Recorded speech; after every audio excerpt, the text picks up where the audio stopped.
What's going on, my friends? I hope everybody is doing great. Thank you guys for checking into another vlog. As you can tell, it is Wednesday at this point. So the Q&A Monday, the answers portion of that obviously didn't happen on Monday, and I'm doing it now for you. Now, kind of pros and cons of this. You know, the con is that I didn't give you your answers Monday. The positive side of this is that we have some more questions which may kind of be interesting to you guys. So, I don't know, we'll kind of play it by ear, whether we do the answers on Monday, we do them on Wednesday, we'll see. We'll just kind of, you know, take it week by week, vlog by vlog, day by day, one step at a time. So, let's just dive right into it. I was going to tell you something else, I don't know what it was, get right to it. Tim Bobbett sent me a question in on Twitter. He asked, what is your biggest weakness? And I don't know if he meant me personally or as myself and the company as a whole. And I asked my wife, Tracy, about this too, because I kind of wanted to get what her thoughts were as for what she thought our company, our biggest weakness was. And we both kind of agreed on the same thing. And it's staffing. You know, we have the ability to do multiple events a day, and we do those. And a lot of the times I bring in DJs from out of town. I bring in DJs from out of the state. I'll fly them in or they'll drive in because I like, I network with a lot of you guys and I find some amazing talent all over the U.S. and even abroad too. And I want to work with you guys, and I see some of the stuff you do. I'm like, man, I want them to do an event for us one day. And so it's a nice opportunity because we're able to bring in some great DJs and great talent to come for the weekend, hang out, get to meet them, in person. Obviously we've talked for months or years, even on Facebook and on the phone and so forth. But it's kind of neat to be able to bring them in and have them participate in one of your gigs. And it's easy to get, some texts and stuff to help set up, but, finding raw talent is definitely hard to find. I take it back. Finding good techs is also hard to find. We've been blessed by coming into the right people at the right time. We accidentally met Bubba through a friend of a friend, and Bubba was one of our longest running techs. He immediately came in. He got the handle on a lot of the equipment. And he kind of knew what was going on, and he was reliable. Like, the first time my wife and I went out of town, I left the company running above his hands, and this is the first time I've ever done this, and he got it all done. He made it all work. We had 3 events. He got done, made it happen, and, ran into an issue with one, and he just took care of it. And I was able to go out and enjoy my wife's 30th birthday and go to Colorado and go to Vegas. And I knew that everything was safe because I've met someone that I trust and I was able to rely on. And, we have that again now with, Felipe being on board. Felipe is amazing. And he, we weren't planning on using him for lighting, and we were just mainly going to have him for, the muscle to just load in, help set up and tear down and kind of do the odds and ends stuff. And one time Tracy wanted to run around and get some video footage and asked Felipe to just, hop on Show Express and, hit this button to change the colors, hit this to make it strobe, hit this to black out, and these are different movements.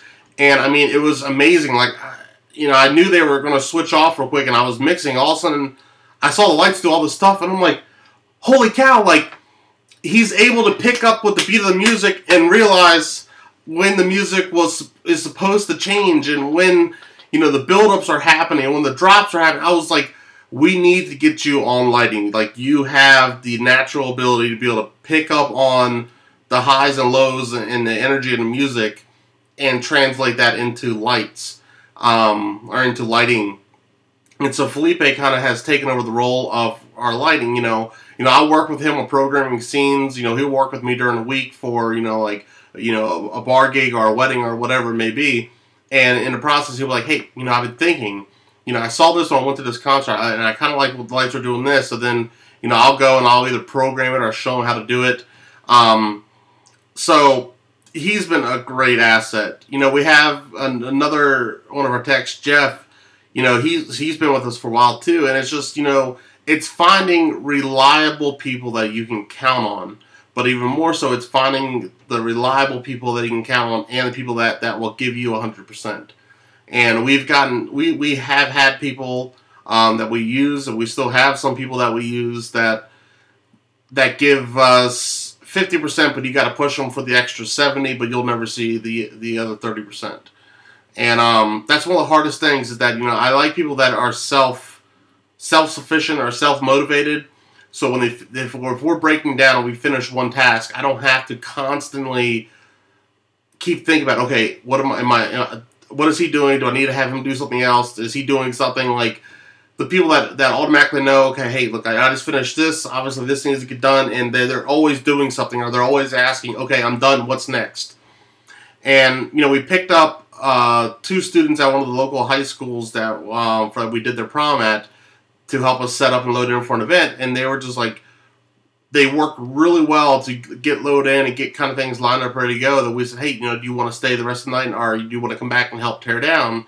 And they worked out great. You know, they were energetic, they were excited, they were curious, and I know one of them, you know, just did it to make the extra money, and the other student was, you know, genuinely, you know, interested in working for us. And my goal one day, you know, I would love to have a warehouse with the ability to have multiple events running a day with you know, full-time crew there, or at least a warehouse tech that's fully there. I would love to contribute to society, and, you know, be able to employ people and give people the opportunity to have jobs. Like, I would love to be able to get to that point with our company. And so yeah, I think, you know, staffing is one of my biggest weaknesses. It's finding reliable people that you can count on. You know, in a crunch, you know, we can always go to other companies and get some of their techs to help us out, or we go to labor companies and get, you know, muscle that way. But it's finding the good staff, the A team. The other weakness of mine is my verbal communication. A lot of the times, you know, I know everything here, what I want to do, but I don't always put it down on paper. You know, weddings are a little different. I have everything listed out and broken down, so if something was to happen, you know, they can pick up and go. And even schools, you know, I guess we have everything down in our contracts, but like, some of the creative ideas that we've talked about in meetings, or we've talked about, you know, in conversations, you know, I don't always write them down because I know that we're doing it. And I need to get better with drawing out what I want done, and putting down on paper what exactly needs to be done. This is what we're trying to do. So that way everybody knows, and it's not just me, because I feel like I want people to be able to read my mind, and I know they can't. And sometimes I'm like, hey, just go do that and then hang that over there. And like, to me, my brain's running a million miles per hour, and I just really need to take the time to become a better communicator and explain more. I maybe do a meeting before the event and say, hey, this is what we're trying to do. We're going to do, you know, 2 totem towers right in front of the stage. On the opposite side of the dance floor, you're going to mirror the totem's positions with the ones on the front. And then we're going to put a totem on the left behind, you know, at right here, and another one over here. These lights are going to go up there. And I think maybe if I list that down on a piece of paper and I can send it to them in advance, I don't know. I want to kind of hear your thoughts on what you guys do for your teams, if you guys have gotten to that stage. And then the last weakness, which, you know, I have the biggest fear that this is going to be the reason that I can't do what I love, is my back. My back is awful. I get injections for my back. They want to do surgery. I don't want to do surgery. I need to lose weight. I need to do a lot of things in my life, and I'm not doing them. And I'm terrified that one day my back's going to be like, I'm done. I'm out. I can't do this anymore. And, you know, I know there's been gigs that just getting done setting up and trying to stand and and I'm thinking, oh my God, like, I have 3 or 4 hours of mixing I need to do, and my back is just on fire. And, you know, it's been times at the end of the event, like, I'm crippled. Like, I'm sitting there and I just can't move. I mean, I feel like I'm dying, and it's not fun. If you guys, you know, save your backs. You know, don't be stupid. If don't show off. You don't need to impress people by lifting a lot of stuff. You know, that's what I did, and, you know, I just have abused my back trying to be a He-Man. And, I messed it up, and being overweight just doesn't help either. I mean, you got to take care of yourself. I'm learning that, you know, the hard way. So, those are my weaknesses, Tim. I kind of gave you a handful. I gave you 10 minutes worth of them. So, I'm going to try to skim through the rest of them and hopefully not, you know, just ramble on like that. Garza 52, suggestions for video screen, or video projector screens. So right away, fast folds. Fast folds are my favorite screens to go to. They fold up in a nice case. They're compact, and they unfold. They're aluminum, and you can get with the skirting kits, which I regret not getting for ours. But you can get the skirting kit, so it cleans them up really nice. So yeah, fast folds are the screens. I think Delight makes them, but fast fold screens. But you have to consider a few things. So the screens, when you get them, you either get a rear projection screen, meaning the projector has to be behind the screen. Therefore, if you do that, I use short throw projectors, but I know I need to at least have 8 feet behind the screen in order to fill our screen. So the screens can't be pushed up against the wall. So you're kind of eating up real estate in tight spaces. Then you can have front projector screens, which then you have to either figure out, you know, you need to put a projector on a stand, or you need to suspend a projector from the ceiling. So you got to kind of figure out what you want. What do you think you're going to use more? You know, I figured rear projection screens are going to be better for us for schools because, you know, we always have a stage and we always have plenty of space to do that. There have been times when we've put the trussing up in the air and the screens up in the air that I'm like, damn, I wish I had front-facing projectors because I could get the screen further back and more people would be able to see it versus it having to be at the front lip of the stage. They do make a fabric that can do both rear and front projection. I regret not getting that now. You know, the old saying, buy once, cry, I can't talk tonight, guys. Buy once, cry once. Definitely comes into play for this. I wish I would have just coughed up the extra $150, whatever it was, and have gotten the fabric that does both front and rear. And I also wish I would have paid for the skirting, because I look at our screen versus some other screens that I've seen set up, and I'm like, man, our screen looks like crap without the black skirting all around it and kind of finishing it off. It kind of looks half done to me. So I wish we would have got the double-sided screen as well as the skirting kit. So check out the fast fold screens. WooPig. What is your annual budget for new gear purchases? So that one is always changes. Like, you know, we kind of start off each year saying, hey, okay, you know, we have this stuff coming up. We're going to probably plan on spending X amount. But it changes. Like, I can't just throw a number out there because it never is the same. You know. And actually, Christian just sent me a message on Facebook. What happened Monday Q&A? So, Christian, you'll get your answer here momentarily. I'm filming it now. He sent him another message. So, yeah, it always changes. You know, we'll start off with planning to, you know, purchase maybe $10,000, $15,000 worth of gear. And then opportunities will present itself. Like the whole lounge furniture thing. You know, I had no intentions to get lounge furniture. I thought it looked great. Schools were interested in it. And we ended up having, I think it was 3 or 4 schools that were interested in lounge furniture. And the price for us to rent lounge furniture around here was like $1,800 for like 10 or 12 pieces. And that's for a night. And we had, let's just go with 4. I can't remember if it was 3 or 4 schools, but we had it set up to where we had a school on a Friday and Saturday, and then the following week we needed it again on Friday and our Saturday. And the amount of money we would have paid for those 3 to 4 day rentals, we could almost own all the furniture. So I said, what the heck, let's just go ahead and buy it and then we have it, and we can offer it to our clients, and we've now sold it to more clients than we would have probably ever have, because we have it. We've been able to show them different setups with it. You know, we've had wedding clients that have gotten it. We're the corporate avenue has been into it. So it's opportunities present themselves all the time. And some stuff we purchased, like take for example last year we bought our Personas board. And sometimes those impromptu purchases can lead to a totally new revenue source for you.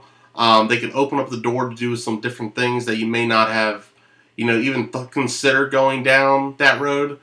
We got the Personas board to do one event, and then we ended up picking up sound for graduation. Then we ended up picking up sound for a couple conferences. Then we ended up doing band sound for a bunch of bands. And, I'm not an experienced audio tech. I can do basic audio mixing. But, I brought in, my audio guys, and I've learned new things along the way. I don't feel comfortable enough going out to go mix a band by myself. But I've learned more things about audio because of it that I probably would have never, learned. And I feel like sometimes those impromptu purchases really have helped me grow as a business. So, answer your question, Woo Pig, it's always changing. Tim Bob, you got 2 questions in there. So you said, what size were the projection screens? How did you mount the projectors and screens? And how did you feed your projectors? So I'm assuming you mean the event we did last weekend, and you're talking about this setup here. This wasn't, those projectors and screens are all from their in-house facility. I don't know the details for it. I couldn't even guess what size the screens were. We work there a year. I just really don't pay attention to it. But they have a whole console in the back. Their tech doesn't let us touch it. We plug in a VGA or HDMI, or we tell them what we need, and they make it happen. Other than that, I don't know. I haven't inquired.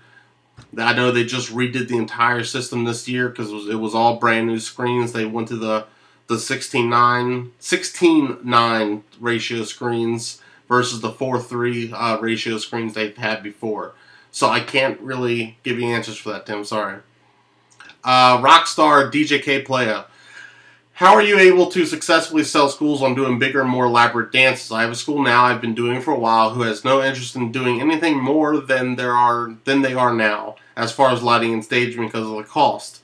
Also, how big student count are the schools you're doing that host these bigger dances? I guess the more students who possibly go has something to do with the school and thinking they can recoup the money invested because of the higher ticket sales. Alright, so K-Player, I apologize. I'm going to dance around this question because of recent events I've had with another company that's going after our schools and we're going after theirs. So I really don't want to go into a lot of detail as to how we go about some stuff. And if you want to message me privately, I'm happy to talk to you more about it. But the biggest thing is being different. If you were to take an amazing DJ like Jazzy Jeff, if you were to take a photo of him set up DJing and put it side by side with me, and Jazzy Jeff is $800 and I'm $400, more than likely they can't tell a visual difference between that. We're just 2 guys with turntables. They may not know who Jazzy Jeff is, and they sure as heck don't know who I am. But they look at it and they say, okay, they're just playing music. There's nothing more to it. Let's just go with a cheaper option. And that's where we got into our bigger setups because it separates us from everybody else. The people with a couple par cans and a couple Revos side by side with one of our curved truss setups don't even compare. And so our biggest thing is, we sell ourselves. We sell the experience. And when students see the production level of the events that we do and the ways that we're able to make it so the schools can pay for it, they don't even consider the other guys. They're not even in the same ballpark at that point. And as far as the student count, of course the number of students comes into play. But you'd be surprised. Some of our schools with 300 or 400 students at the dance do bigger setups than some of the schools that have 600-700. So it just really depends on the school, the sponsor, and how motivated they are to create, be a part of the school dance. What we market as our prom tours. And there's a lot of different marketing techniques we do.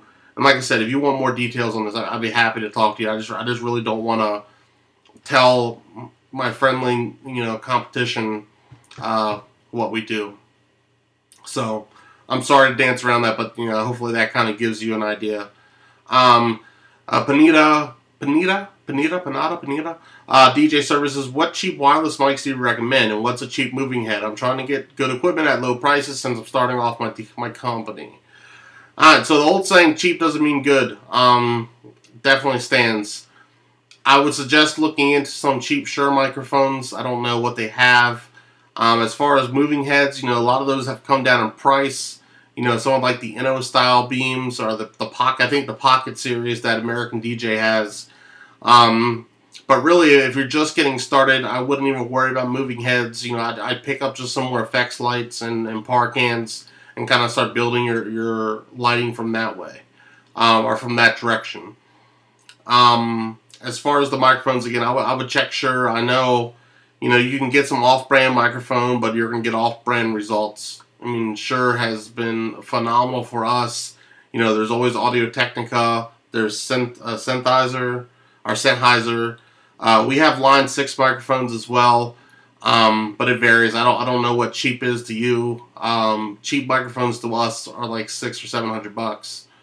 So I would really shop around. I mean, I'm really not the best person to ask when it comes to finding budget gear. But yeah, so I would just kind of shop there and talk to the guys that, like AGI Pro DJs. Talk with Kevin Shoup over there. Tell him you saw the vlog, see what he may recommend. He may have a special or an open box item that may fit your needs and fit your budget. So talk to Kevin Shoup over at AGI Pro. A-Line Entertainment. I'm guessing this is Alpine Entertainment. I guess this is Christians. How do you set up your pricing? You do a lot of different and custom setups. I'm having a really hard time coming up with a good pricing scheme for basically setups that we offer. I can't imagine pricing a random setup all the time. Pricing. So we have our basic setups. We have like our generic over the DJ setup. We have our generic couple totems. We have our generic, curved spider. But some of the big setups, we really don't just have a package that we send them.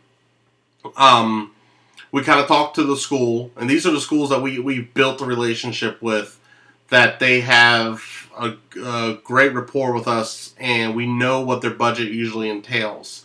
And so, I'll talk to them every year, and I'll kind of see where they're standing with the budget, if they want to kind of look at other options going up. Sometimes they just kind of want to stay still. But really, it's, kind of see where their budget's at, and then we go from there to start marketing our pricing. We look at the time that it's going to take to put together a rig. We consider the time that it's going to take for us to hire riggers. We definitely look at the time that's going to take for us to pick up rentals if we're hanging chain motors, because we don't own motors in-house. So we got to factor in that there's going to be a day that we got to run down to pick up motors, and then a day we got to bring them back and return them. Whether we need a scissor lift. I mean, there's a lot of stuff that goes into our pricing. And then also how much marketing we're going to do. Whether we're going to do, I don't want to give out too much stuff, how much marketing we're going to do, or, what add-ons they want to do, whether they want to do CO2 or whether they want to do confetti. I have all of our base prices on how much that stuff costs and what the face value is when we send out our packages. And then also I know what our costs are on the individual items and how much room I have to wiggle on certain things. Sometimes we're able to throw in, a free confetti blast for the King and Queen dance for schools. Or we're able to throw in, like the social media feeds if they've already have projection screens. We have room to do certain things when we can. So really, we mostly work with the schools specifically on what their budgets are, You know, we talked to them about possible avenues on increasing ticket sales, and if we can increase the ticket sales, you know, would we be looking at doing anything like this? And we really kind of talked to the client to come up with our quote unquote packages for schools. So, you know, out of all the schools we do, probably 70% of them aren't a package. There's something that we kind of have pieced together, a little bit of this, a little bit of that, and we've come up with their price. So I'm not sure if that really answers your question. I know that's, again, kind of dancing around the answer, but I really don't know how to give you a straight answer. You know, we factor in you know, all the time, and you know, the percent of how much the gear costs that we're bringing out, and like I really don't know. I don't know how to answer that. You know, you should know how to price your own stuff. Like, I don't know exactly what you're looking for with that. So hopefully that has answered all your questions. I feel like, you know, Christian, I owe you a little more in-depth answer. I don't really know what else to explain. I don't know if that helped you or not. But hopefully that answered everybody's K-Play. If you want to message me privately, I'm happy to chat with you. Big shout out to Tim Bobbitt for finding out that my website was down. I guess it got hacked today, and it just messed up something, but it's back up and running now. The HostGator had gotten all straightened out, but I'm glad. Tim, thank you so much for reaching out, letting me know. I do appreciate that. We got our new promo video in today. I need to have some changes done to it, so unfortunately I don't have a promo video for you guys. But how about this? How about the first 5 people that leave a comment down below? The first 5 people, I'll give you access to our promo video for feedback before we release it, because I think there's a couple things that definitely need to be edited and hyped up more. So how about that? So the first 5 people who leave a comment below, I'll go ahead and I'll give you guys access to that promo video, as long as you promise to give me your feedback on it. The video is 2 minutes long, and it's good. It's just I think there's some definitely areas for re-edits that need to be addressed.